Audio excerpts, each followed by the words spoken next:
Ramondo. I am the manager of our customer education and services development departments. What Energage does is we actually work, we have a product suite that looks at helping customers with employer branding.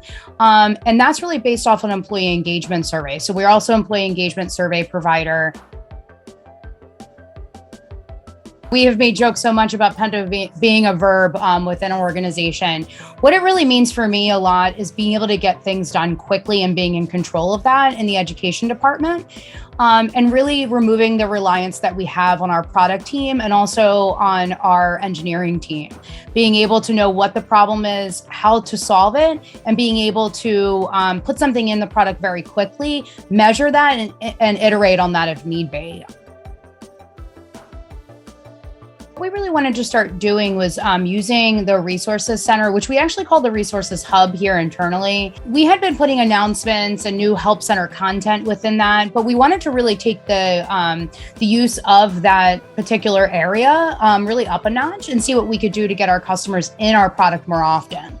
So along with doing some research on some advising sessions, which are complementary to our customers, they help our customers really utilize our product and kind of take their usage up a level as well. We've been finding that customers who take advantage of those calls are typically more likely to retain. We actually were inviting customers via email for the longest time, and we were saying, how can we Pendo it? We decided that we would actually pack the ability to schedule those on demand within the resources hub for our customers to utilize at any time. So you can see what we did is we added a schedule now button. So what it allows the customer is to not only be able to schedule automatically, but to also be able to understand what's going to happen on this call. And then after this call, what they're going to get out of it as well.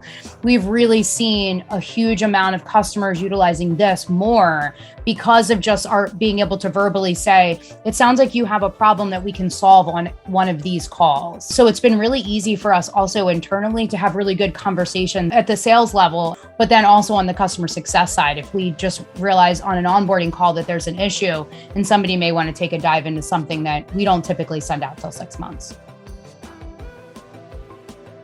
What I think the major win for us is the calls that we were offering at 3, 6, and 9 months. They were getting lost in the shuffle. At 3 months, customers weren't really looking in their inbox for another opportunity to get on the phone with us for 30 minutes. Some customers were. We were finding that about 10% of our customers were taking advantage of those via email. But we've already seen about a 12% increase in our 3, 6, and 9 month calls just in the last 7 weeks. So I'm thrilled on that kind of package of calls because again, the onboarding call, everybody takes advantage of that. We started out with just learning what our customers were doing on our product because at the very foundation, we didn't know that when we first bought Pendo. And I know that Pendo can do 150,000 things. And I went to Pandemonium the first year going, I don't even know what to do next. Start out small and then understand how they're using the product so then you can start to solve some of the problems that you see and then start building on that goal. And now we set 4, 5, 6, 7, goals a quarter using Pendo. It's okay to stumble. You're just going to pick yourself back up and you're going to keep learning every single time. We have a Pendo SWAT team set up internally, which is a representation kind of across the organization of everybody who comes kind of to the table once every 2 weeks for 45 minutes, talks about how their team's utilizing it, different metrics we can share, different wins, problems, how we can solve them. And that team is the very last eyes on anything we put into the product. Everybody in that team has to give a thumbs up for us to launch something. But that is great to be able to have a team of people who are really passionate about Pendo, who all kind of play a different role. So it's great that we just have a lot of people internally passionate about this product and what it can do for us.